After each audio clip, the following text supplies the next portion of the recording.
یہی دین یعنی شرک و بت پرستی اور توہمات و خرافات پر مبنی عقیدے والا دین عام اہل عرب کا دین تھا۔ اس کے علاوہ جزیرۃ العرب کے مختلف اطراف میں یہودیت، مسیحیت، مجوسیت اور سابعیت نے بھی قدم جما لیے تھے۔ جزیرۃ العرب میں یہود کا دور اس وقت سے شروع ہوتا ہے جب فلسطین میں بابل اور آشور کی حکومت کی فتوحات کی وجہ سے یہودیوں کو اپنا وطن چھوڑنا پڑا۔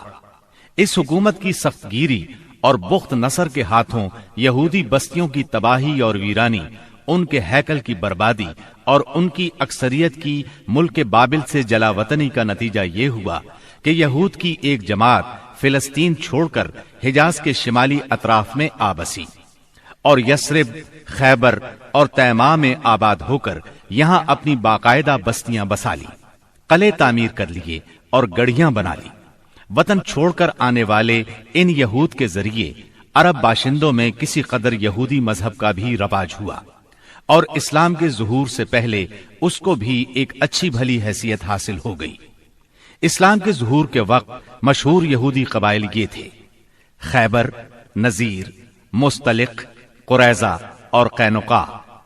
جہاں تک عیسائی مذہب کا تعلق ہے، بلاد عرب میں اس کی آمد حبشی اور رومی قبضہ گیروں اور فاتحین کے ذریعے ہوئی۔ یمن پر حبشیوں کا قبضہ پہلی بار 340 عیسوی میں ہوا اور 378 عیسوی تک برقرار رہا۔ اس دوران یمن میں مسیحی مشن کام کرتا رہا۔ قریباً اسی زمانے میں ایک متقی اور پرہیزگار شخص فیمیون نجران پہنچا اور وہاں کے باشندوں میں عیسائی مذہب کی تبلیغ کی۔ نجران کے لوگوں کو اس کے دین میں کچھ ایسی سچی علامات نظر آئیں کہ وہ عیسائی ہو گئے۔ جہاں تک مجوسی مذہب کا تعلق ہے تو اسے زیادہ تر اہل فارس کے ہمسایہ عربوں میں فروغ حاصل ہوا، مثلا عراق، عرب، بحرین، ہجر اور خلیج عربی کے ساحلی علاقے۔ ان کے علاوہ یمن پر فارسی قبضے کے دوران میں وہاں بھی اکا دکا افراد نے مجوسیت قبول کی۔ باقی رہا صابی مذہب، تو عراق کے آثار قدیمہ کی کھدائی کے دوران جو کتبات برآمد ہوئے ان سے پتہ چلتا ہے کہ یہ ابراہیم علیہ السلام کی کلدانی قوم کا مذہب تھا۔ دور قدیم میں شام و یمن کے بہت سے باشندے بھی اسی مذہب کے پیروکار تھے۔